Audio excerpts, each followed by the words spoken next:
Hi, Jacqueline. Hi. Let me know if you have any trouble. Okay. Am I good to get started or are we? Yeah, you're good to go ahead and start. Okay. Sorry, I wasn't sure if you were doing an introduction. Welcome back from the break. That's okay. Whenever you're ready. All right. Yep. I'm good to go. All right. Can everyone see my screen? We can, yeah. All right. Well, welcome everybody. My name is Jacqueline Kometz. I'm one of the attorneys here at Adenauer Weicker. I primarily specialize in special education law as well as other education matters, mostly for K through 12 students, as well as some higher education college issues. Recently, I've also started practicing employment law, so that's new to my wheelhouse, along with some Title IX cases. Fun fact about me, I'm a new mom. I'm so excited to one day have my own kiddo going through school matters. And yeah, so excited to be here today. Right now, I'm going to be presenting on understanding truancy and attendance laws. So I'll go through each of the states that we practice in, so Michigan, Ohio, and Pennsylvania, and then kind of open it up to what you as a parent can do to kind of help protect you and your kiddo from truancy violations. All right. And then let me actually figure out how to, there we go. Okay, so in Michigan, and can everyone still see my screen? We can see the whole PowerPoint screen, not just your slide, if that's what you were going for. Yeah. Okay. Yep. Okay.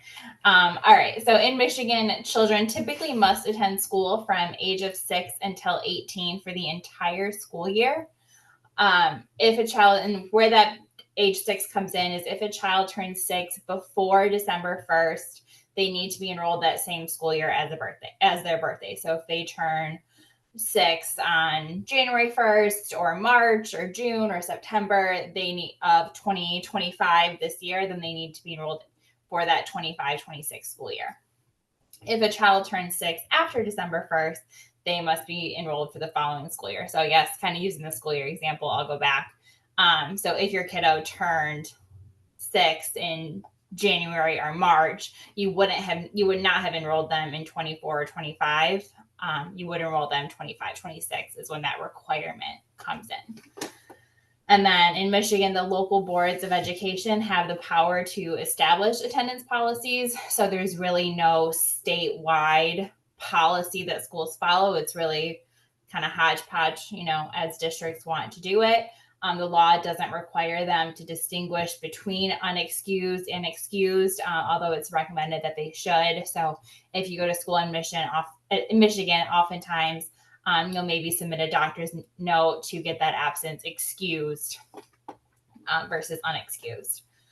And then a student, even though the compulsory attendance laws go until 18, a student can drop out at 16, but they must have written parent or guardian permission to the resident school district. So if you as a parent, for whatever reason, approve your child dropping out of school at 16 or 17, you would just have to put that in writing and submit it to your local school district.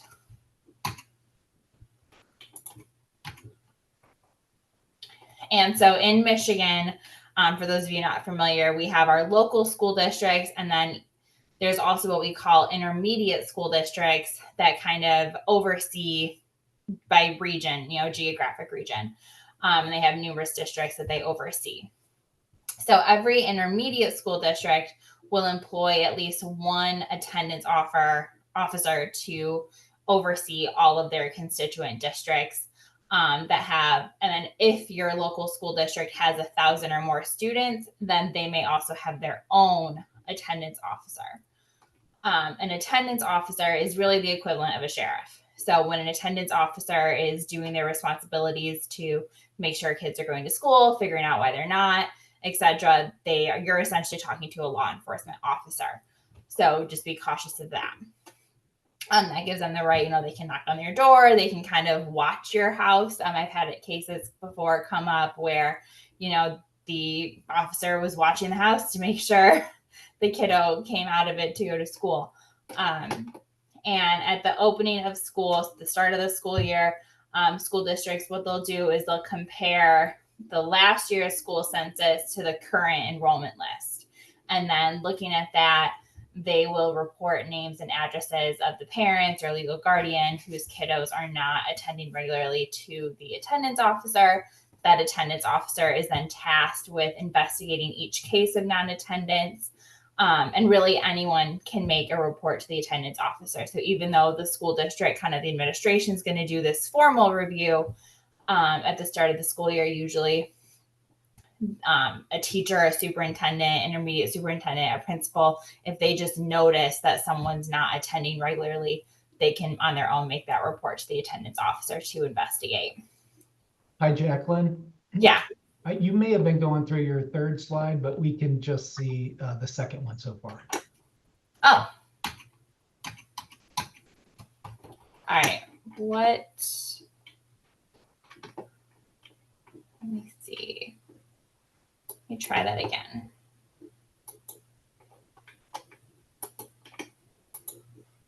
Okay. Now can you see the current slide? Yeah, I think that's right. Okay. All right. Thank you. Thanks, Mark, for pointing that out.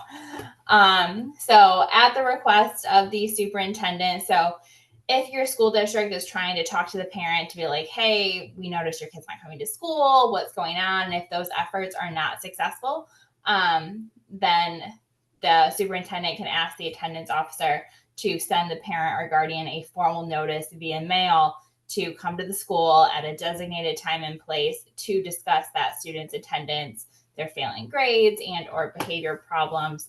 And at that meeting, generally the school officials are must try to figure out why the student is not attending school and offer solutions to deal with the situation. All right, Mark or Renee, did the slide change? It Yes, did, thank you. good.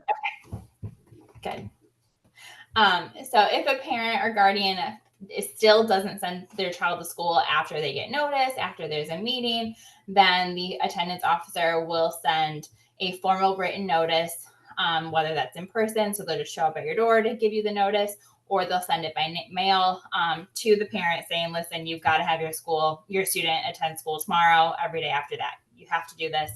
And if you do not comply with that, formal notice saying, hey, get your kid to school, then the attendance officer, they have a duty to make a complaint with your local court. And that's when truancy proceedings would begin at the court level. And the court at that point will issue a warrant. And again, that goes through the court system for a truancy case. If a child is habitually truant, they may be ordered to attend an ungraded school as a juvenile disorderly person. Thankfully, I have not come across this in my practice, but it is an option under the law.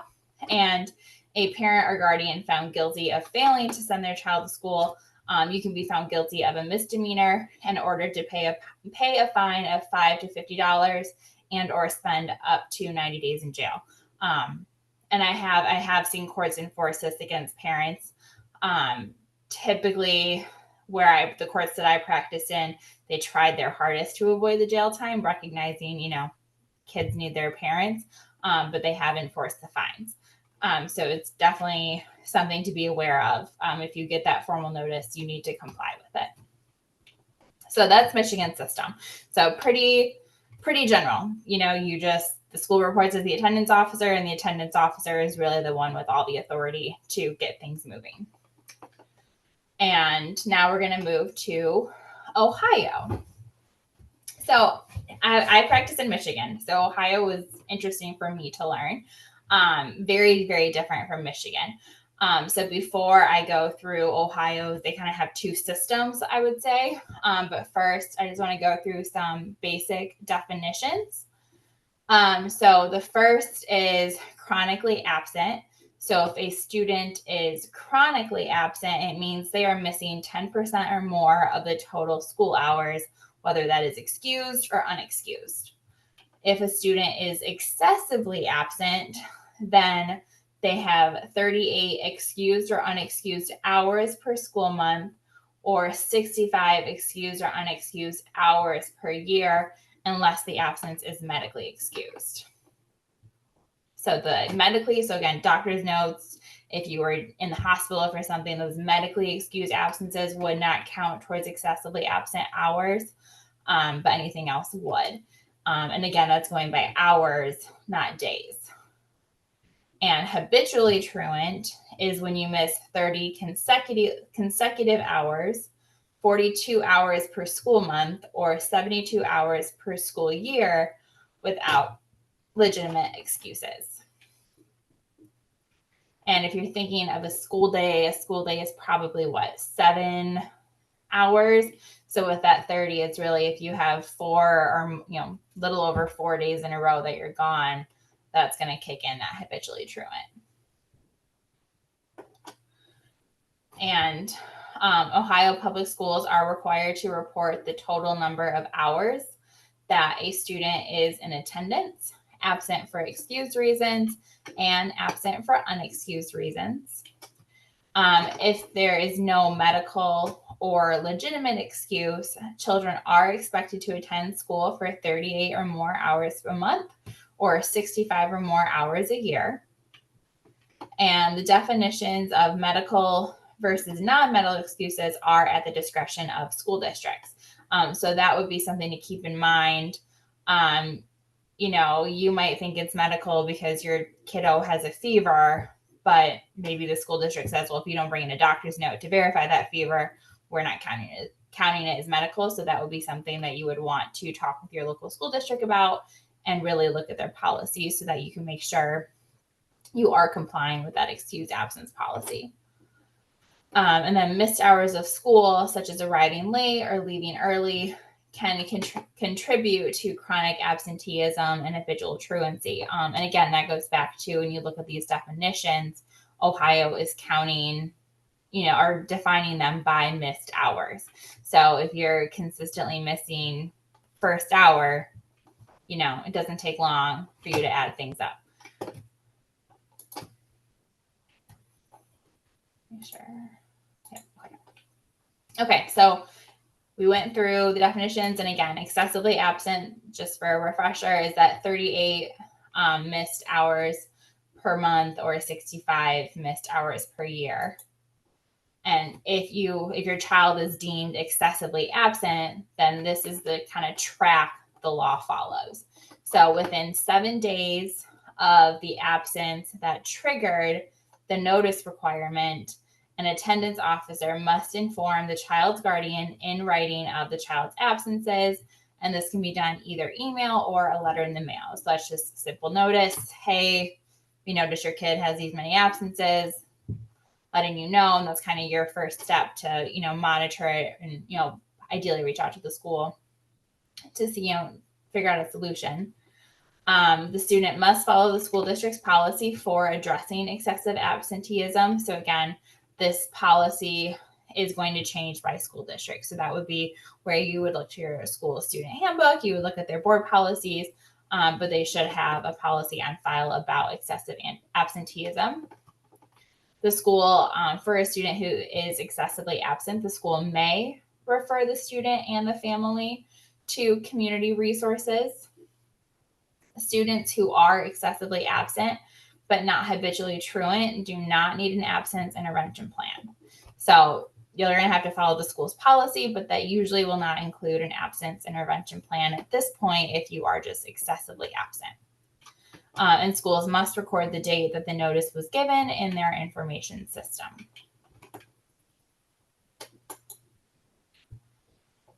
And if your child is habitually truant, as you can tell, this is a little bit more involved. And just going back to our definitions, habitually truant is missing that 30 consecutive hours, 42 hours per school month, or 72 hours per school year without legitimate excuses. And again, that legitimate excuses is likely going to change based on your school district. So that's where, again, finding out, how your school defines medically excused is important. So you can make sure you're aware and compliant with that. So if your child, and then I'll say the polls just came up, so I'll pause for a minute.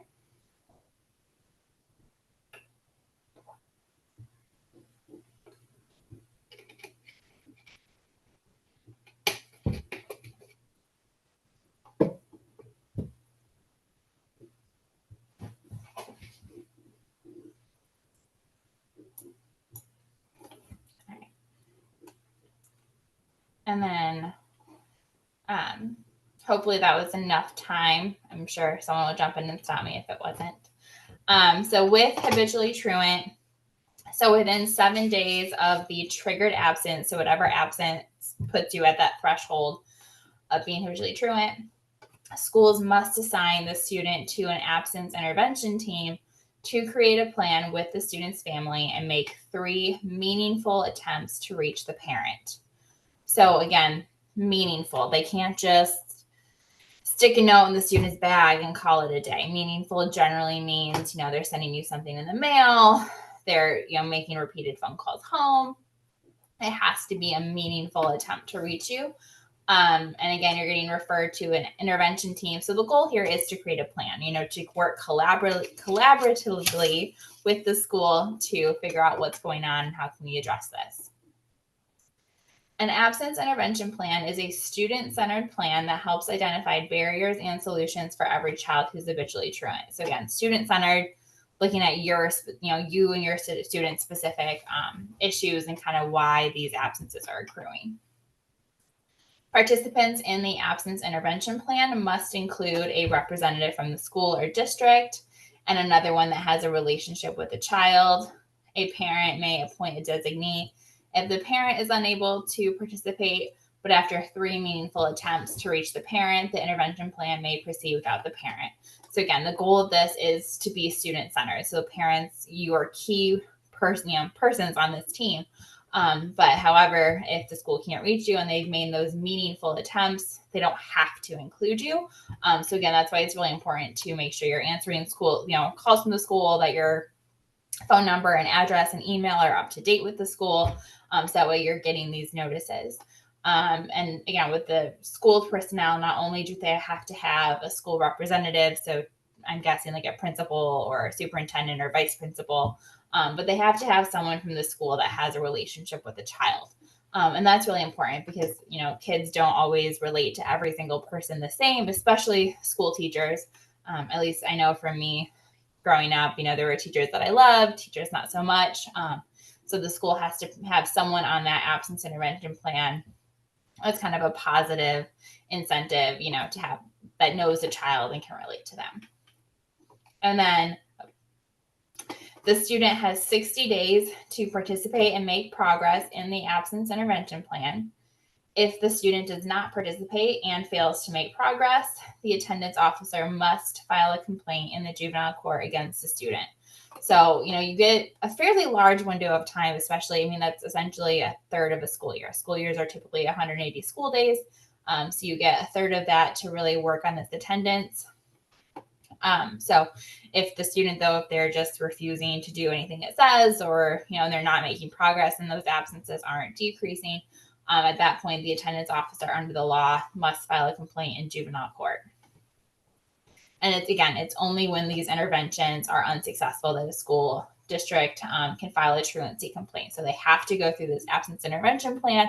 They have to give your student the full 60 days.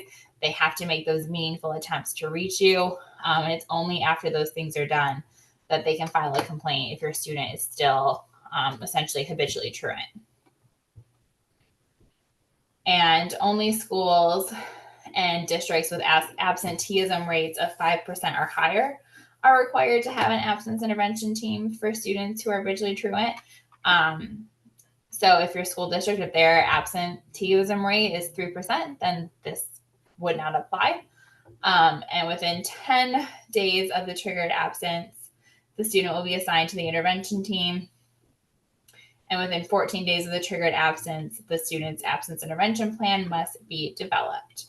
So that.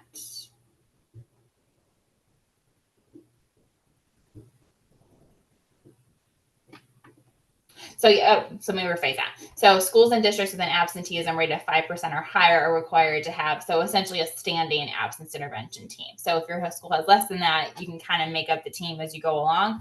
But if your school district, if their absenteeism rate is 5% or higher, they need to have a dedicated team available for those students. And the timelines are a little bit different. So you have 10 days of the triggered absence, the student will be assigned to the intervention team, and then within 14 days, that plan has to be developed.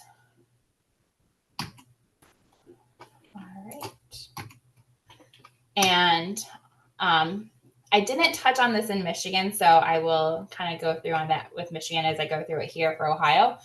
So in Ohio, parents who homeschool are required to ensure that their children receive a minimum of 900 hours of instruction in the required subjects each school year. And while Ohio does not have specific instructions for recording the hours of instruction, it is recommended that parents keep detailed records. So Ohio, if you're homeschooling, they have a very specific instructional quota. In Michigan, there's nothing. If you want to homeschool in Michigan, you just homeschool.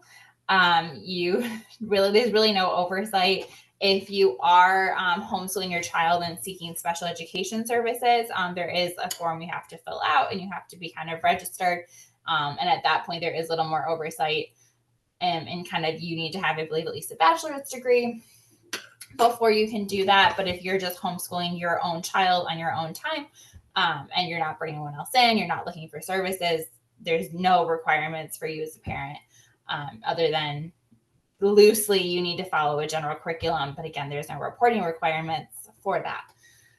And additional notes for Ohio: once made aware, attendance officers must warn in writing the child's parent, guardian, or other person of the legal consequences of being truant. So again, when they get that notice of the student's excessively absent or habitually truant, there needs to be a notice made to you as a parent of what happens if you do not address the absences and improve the student's attendance. School districts may not suspend or expel students because of truancy. So that's really nice that Ohio has that, in their law. And then if a parent, guardian, or other person is found to be the cause of a student's truancy, the Board of Education may require that person to attend an educational program with the goal of encouraging parental involvement in student attendance. You must attend unless there is a good cause. So that's another interesting thing that Ohio does, is that, in Michigan, typically we just refer the parents for educational neglect. Whereas here, the Board of Education can step in as kind of an intervention before court involvement to simply require the parent to, do this educational program and try to encourage that parent to get involved before any, court filings go into place. A formal filing of truancy-related offense is used only as a last resort. And again, we saw that with that habitually truant stuff is, they have to give you that 60 days. So they're really trying to avoid legal intervention for truancy. And similar to Michigan, compulsory education laws are only applicable to students aged 6 to 18.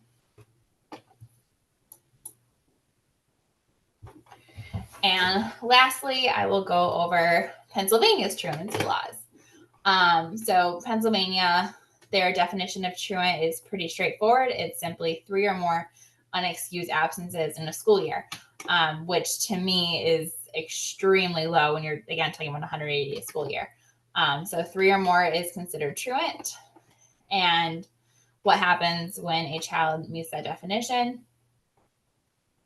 While schools should notify a parent after every unexcused absence, they must notify a parent or guardian in writing within 10 days of the child's 3rd unexcused absence. And there's requirements on this notice.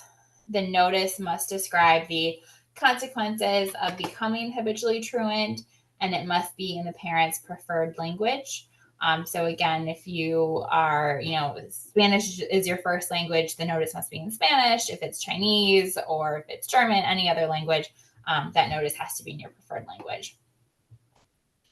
And if the child continues to incur unexcused absences after that notice, the school must offer the child and student a school attendance improvement conference. So I would say this is probably similar, loosely similar to Ohio's, since it's, here it's not required. The child's parent, appropriate school personnel, recommended service providers, and other individuals whom the parent believes may be a resource must all be invited to attend the SAIC. So it's very student focused here. It's not, and this is what I would say it's, better even than Ohio's intervention team is, it's not just a couple people for the student. It's, the child, you as a parent, appropriate school personnel. So that could be the principal, you know, it could be any teacher, you know, or as many teachers that have a relationship with the student. You know, maybe it's a coach. Maybe your student really likes the lunch lady if they're in elementary school. So it can be any appropriate school personnel. Recommended service providers. So if your student has speech, you know, physical therapy, occupational therapy, they you know, must be invited. And again, any other individuals that you believe may be a resource. There is no legal requirement for the child, parent, or other individual to attend the SAIC. However, schools should make every attempt to conduct the SAIC with the parent. And schools may not initiate truancy proceedings until an SAIC is held.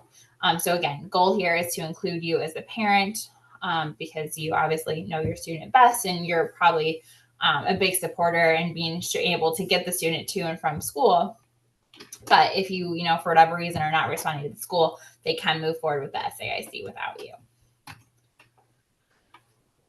And then Pennsylvania also has a habitually truant definition, and that is 6 or more unexcused absences in a school year. And so what happens when a student is habitually truant? Every principal or teacher is required to report unexcused absences of 3 days or more to the appropriate persons in a timely manner.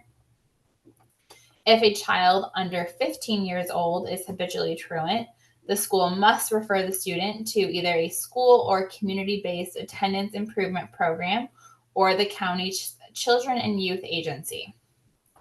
A SAIC must be held before referring the student to the county children and youth agency or filing a truancy citation.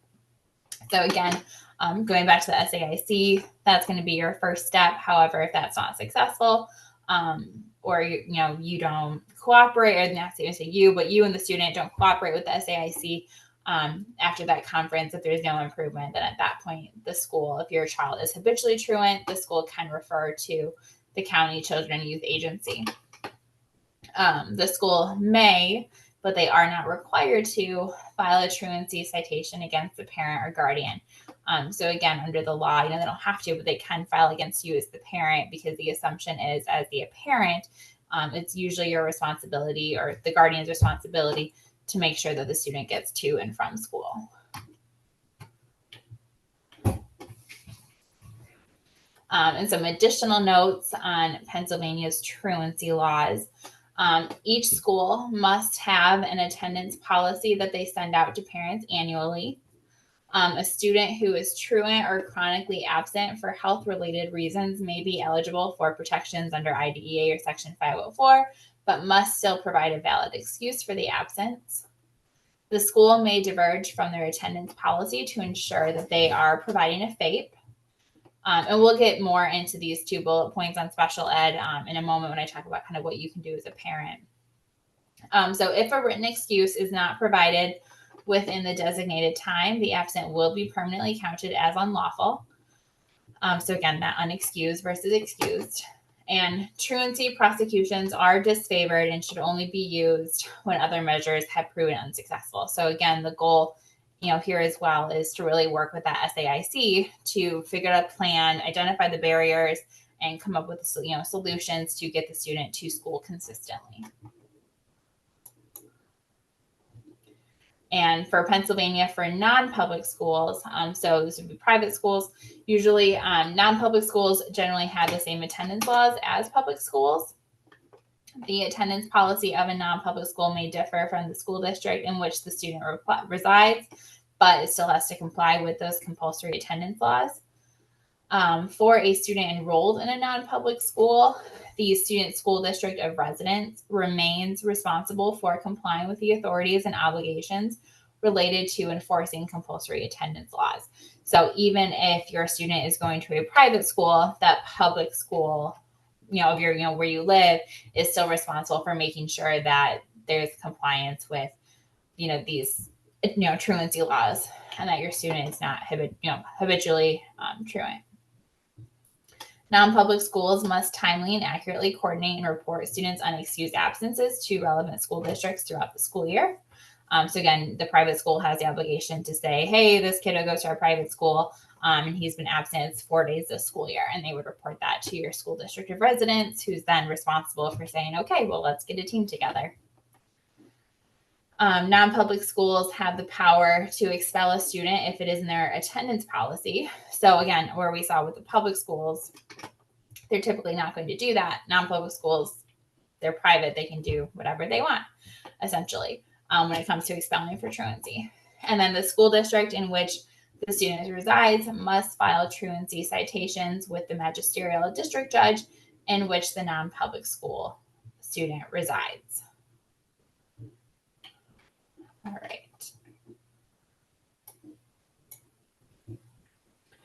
And so last, getting into, kind of how you can address attendance while still, protecting your student and their needs. So the first one is very, straightforward, is communicate with the school about any attendance difficulties to try to brainstorm solutions together. Michigan is very lax with that. It's kind of after the attendance officer is already involved that, the school kind of gets together. But obviously you saw Ohio and Pennsylvania had very strict policies on going through a school team first. So really just if you are noticing that your student is struggling to get up in the morning or you're just fighting with them, just really talk to the school. Make sure the school is up to date on your address, on your email, on your phone. So really keep open that, communication line. So that way you can say, hey, today was a bad day. Today was a good day. What worked today? What didn't work today? But really trying to be proactive in addressing the attendance concerns before it becomes an excessive or habitual issue. Again, always get a doctor's note and provide it to the school for illnesses and excused absence. And this goes back to, making sure that you also be aware of your school's attendance policies and be aware of how your school defines an excused absence versus an unexcused absence. So you can make sure, if there's certain things that need to go into the note or you have a certain window of time before, to submit that note, that you can be compliant with that policy. If a student's behaviors are interfering with attendance, work with the IEP team or Section 504 team to address this. So again, if you have a student who has, maybe they're diagnosed with insomnia, so they just don't sleep at night, and maybe morning is kind of when their body is crashing and saying, well, this is my time to break. So you're really struggling to get them to school at that 7 a.m. start time or 8 a.m. start time. Go to the doctor, get a doctor's note, figure out, is this, a disability that would qualify my student for a 504 or IEP, get the, request the evaluation in writing. If your student has, ADHD or depression or really any number of disabilities that are impacting their ability to get to school in the morning, make sure you are keeping very detailed notes of what exactly is happening, how it's related to their disabilities. And again, go back to the school and try to brainstorm it. Case law is kind of split and there's different, times when the school has a responsibility to step in and address the home behaviors because it relates to school. So that would also be a time where if you want to talk to an attorney about kind of, hey, where's the school's responsibility in this in the morning or, getting my kid there. But definitely, if it is disability related, that is something that you want to make sure is documented and that you're talking with your IEP or Section 504 team about to address it. And if your kid's not on one of those plans yet and you think it would be appropriate, that would be the time to request an evaluation, saying, hey, this is a disability. This is the impact we're seeing. It's clearly having a negative impact on school because they're not going. If you're not going to school, you're not learning. If you're not learning, you probably aren't getting your work done and you're not getting on your grades. So making sure you point all that out to get an evaluation done. And then last is always keep detailed notes of your efforts to maintain and or improve attendance. Don't just, if you have a phone call with the school, and I'm a huge fan of phone calls and in-person meetings with schools because I think people tend to be more candid and I think it's best for brainstorming and really working together. So I'm a big fan of, verbal communication. However, that's also when things can get lost in the shuffle or misremembered or, just kind of, if you agree to do something, someone may forget. So even if you have those in person or on the phone conversations, keep notes, send an email to the school person, whoever was on the call after, saying, hey, we had this meeting today. Thank you so much for your time and effort. I really appreciate it. This is what I recall from the meeting, and just summarize, what everyone agreed on, put whatever next steps are and who's responsible for those next steps, and say, this is my understanding. If any of this is not correct, please let me know. And again, that just keeps everyone on the same page, so that if there is a dispute later where they said, oh, no, that wasn't part of the plan, you have a record of that. Or if worst case scenario happens and either you or your child ends up being referred to juvenile court for truancy, you have notes to say, hey, no, this is what I was trying to do. Like, I wasn't being a neglectful parent. I wasn't just ignoring the law. Like, these are everything that I've tried. So that can really help from a court perspective. It might not get you out of trouble completely, but hopefully it'll mitigate any factors, particularly if it's a petition against the child. Hopefully it'll, help incline the court to be a little bit more understanding and empathetic, especially with a kiddo with a disability, for them to understand, this isn't willful behavior. There's a reason, and we just got to get to the root cause.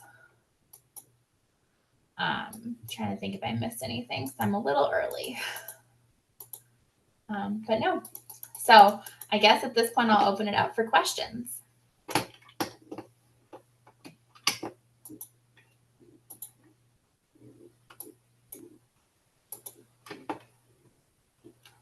Hey, Jacqueline, you had the occasion to compare the three states. What if you had some overall impressions about the differences in truancy laws in the three states? What would you say? I think that I don't like how Pennsylvania has such low numbers. I think, going off personal experience, my mother got more than a few truancy initial notices for me as a child, because I just would fake sick and I hated going to school. But so thankfully we weren't in Pennsylvania, because I would have been in trouble for not getting myself to school. So I think Pennsylvania is kind of interesting in how they had that number set so low. But what I do like about both Ohio and Pennsylvania is how clear they are on the school putting together a team. Michigan, we somewhat have that, but there's no really legal requirements for it of who the participants are. There's no strong legal requirements to say, hey, you have to do this first before you can even submit the petition. So that I think is really helpful. I also think it's interesting, Michigan to have one attendance officer handling, potentially 5 or 6 school districts through the ISD on their own. I think that also doesn't do any services for the students. I think it's really easy for one attendance officer to get overwhelmed and for students to fall through the cracks. And that's when, unfortunately, I'm sure referrals happen to juvenile court. So yes, I really appreciate, I think Ohio, is probably my favorite with how they do their numbers and set up their different tracks. Yeah, I remember when that law took effect, where that required schools to develop those plans, absence intervention plans and teams. And I think it made a real big difference. So yeah. We have a question here too. What accommodations do you recommend for kids who are absent because of anxiety related to being in the school building, or because of ODD or another disability that leads to school refusal? So the accommodations for anxiety, for that one, my first recommendation, honestly, would be to talk to a private provider and see what they say, because they're going to know your kiddo the best. General accommodations might be kind of, I think Ohio had, or no, it was Pennsylvania, that said, the school can deviate from their attendance policy if it's a disability related issue. So that might be a case where it's appropriate to say one of the accommodations is, if the student is having an anxiety episode or attack or whatever, you as a parent want to call it, we're not going to count that as against them for the truancy policy. And then I think it really becomes a team effort to brainstorm, how do we reduce that anxiety in the school building? Do we need to put the student in smaller classes? Do we need to do a buddy system where maybe they get to school 5 minutes early, and they have a friend that they are able to meet with and walk to class with, and maybe they're paired with this friend for all of their classes, or as many classes as possible when we're looking at kind of the higher grades. ODD or another disability, a functional behavior assessment can also come in handy.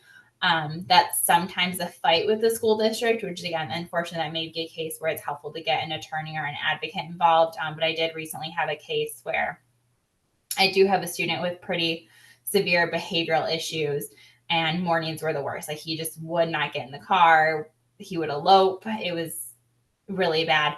And we were finally able, after so much fighting with the school district, months of fighting, we're able to get them to work with the ISD and do a home-based functional behavior assessment. So that's kind of still in the process, but that's, can be an option with the schools to do a home-based functional behavior assessment when you can really point out, like, this is extremely disability related and it's directly related to their education because they cannot get to school on time. We have one question, but I think the participant's driving, so I can't quite get it unless if somebody else on the panel can figure out that first question, specifically what they're asking. We'll just jump to the next one though. Yeah. And this one's from Liz. It says, Jacqueline, can you talk for a minute about McKinney-Vento and how broad its definitions are regarding homelessness? I have handled several cases over the years for parents who were in transitional housing, and the truancy officer came after them. Yes, give me a second so I can pull out McKinney-Vento, since I didn't put it in my PowerPoint. I don't want to put my foot in my mouth. But yes, homeless is very broad. So if you are experiencing homelessness, it is very important, to the extent you can, to communicate that with the district so that the way they're aware. Keep documentation. So under the McKinney-Vento Act, homeless includes you're sharing houses with others, you're living in motels or hotels, trailer parks, campgrounds, an emergency shelter. You may unfortunately find yourself living under a bridge. Obviously, that would count as homeless. And so with homeless, the goal is really to keep students in their school so they have some stability. So let me just make sure. And I'm just going to pull up this really quick reference so that way everyone can see my screen. Okay, so this is a quick reference from Schoolhouse Connection. So again, homeless is really just anyone who doesn't have fixed regular nighttime residence. And your school should have a coordinator, your state should have a coordinator at MDE. For Ohio, your state Department of Ed. For Pennsylvania, your state Department of Ed. There should be a coordinator who can assist, and they're responsible for kind of helping parents, with questions and kind of providing that professional development for teachers and school administrators, and ideally those attendance officers, so that they're not going after these students for, a situation that's clearly beyond their control. And then your local district should also have a liaison for students who are, experiencing homelessness. So really just, again, making sure that you're enrolled in school, that you have a full opportunity to succeed in school. And again, like I was saying, the focus here under the McKinney-Vento Act is stability for students. So we want to make sure that they are enrolled in school. So the assumption here is that your school of origin is the best place for you. So a lot of times school districts, not a lot of times, all the time, it's your resident school district. It's based on where you would have your fixed, living situation. But say you start the year off living in your home, you enroll in that school district, and then something happens and you're homeless, and you're now couch surfing, and maybe you're in the next school district or two school districts over even. And so the attendance officer is coming after you because maybe you're missing school because you can't get to that, get to school on time. Maybe, your car's broken down, or maybe there's a situation where sometimes school districts will go after it for residency requirements. Say, well, the student's not a resident. So that's where it's important under this to be like, no, I'm a student experiencing homelessness. This is my, origin school district. And it's best to keep that student there and then work with the school to try and figure out how to get you to school. All right, and one question we have, any recommendations for a pro bono free attorney for truancy? I have a client who has a public defender, but she feels like the public defender is not on her side. We've tried everything to get her kid in school. Yeah. I unfortunately don't know that I know of any pro bono or free attorneys. I would say that that might be a case by case. So it probably wouldn't hurt to reach, depending on your specific facts. Legal aid. So thanks, Liz. Legal aid can help in Ohio. And yeah, I would reach out to legal aids here in Michigan or Pennsylvania. Your legal aid, start there. Legal aid would be a good place to start. And if they can't help, sometimes legal aids will have, like, I think at least Eastern Legal Aid here in Michigan did. Sometimes they'll keep a list of attorneys who are willing to do limited pro bono work. So it just depends. So, and again, it can't hurt to reach out, because at least in Michigan, or I think in our state bar, they encourage attorneys to take on pro bono cases, when they can. So, some attorneys do have that requirement. So, or just have the time. So I don't think it hurts to reach out to attorneys and see if they're willing to take on a pro bono case. Just not all of them have the capacity to do so. And there was a question we got earlier, and I think we got the answer, but I wanted to share it because I think it's helpful. And Danielle answered this question, but I'll start with the question. It's, how does attendance impact eligibility for special education? Can a district cite attendance as a reason for not making a student eligible? And Danielle responded that yes, specifically for a, let me just pull up the answer so I can cite it, but for a specific learning disability, I think is what she said.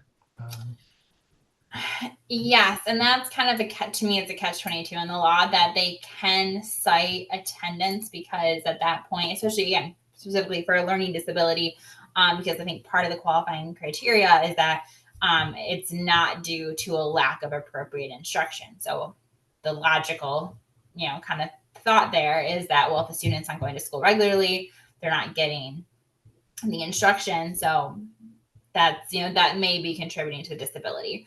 So it can be, and that's where I would say it's really important, where, again, it might be a case where your kid has comorbidities. Maybe they have a learning disability and they have autism and they have ADHD, or, or any number of other comorbidities. So that's the case. That's where I think if you disagree with the school's evaluation, that's a perfect time to get an independent educational evaluation, because ideally, hopefully that independent one will be able to pick out and say, look, the students, just even though they're not attending school, like, they still very clearly have this disability, just based on how they're performing on standardized testing that are made to diagnose that learning disability. And even then, you still might have a fight with the school, because they might argue that it's a medical diagnosis versus a special ed one, but at least you would have a box in your favor if you're having an independent say, yes, you do have this learning disability. In regards to, I'm sorry, go ahead. I was going to say the attendee had followed up with that question and said, what if the student is trying to qualify under emotional impairment and there's medical documentation that says the absences are related to that person's disability? Could they then use attendance to disqualify for special education, or use it as a reason to qualify for special education?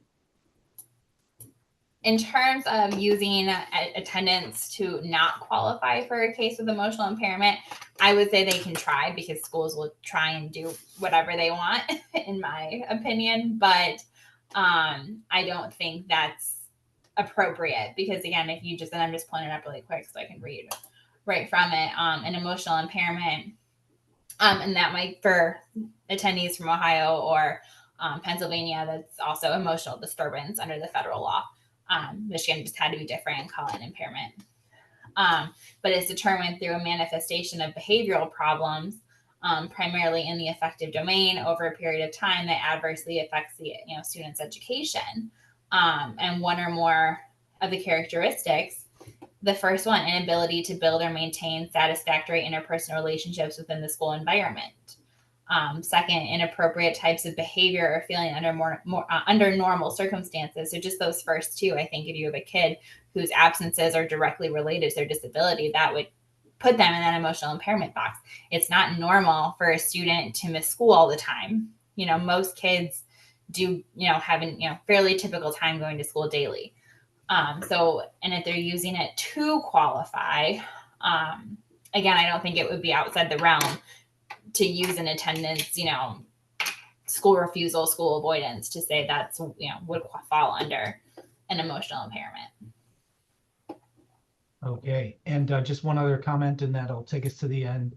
Lorraine mentioned that in Pennsylvania, there are education law centers or the education law center, and they sometimes take cases. That's a follow-up to our discussion about legal aid being available in Ohio and on a more limited basis in Michigan.